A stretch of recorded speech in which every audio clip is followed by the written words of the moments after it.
Hi everybody and welcome.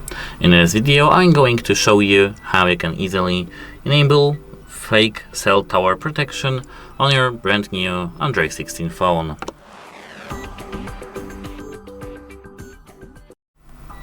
So here I do have the Google Pixel 8 and at first we have to enter the settings. Now network and internet and SIMs. Here as you can see I do have here my SIM. We have to tap that. Here now we have to scroll down till we see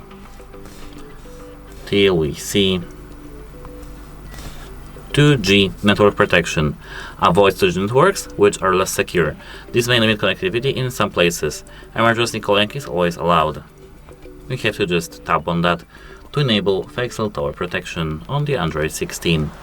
That's it. Hope it helps you and goodbye. Have a nice day.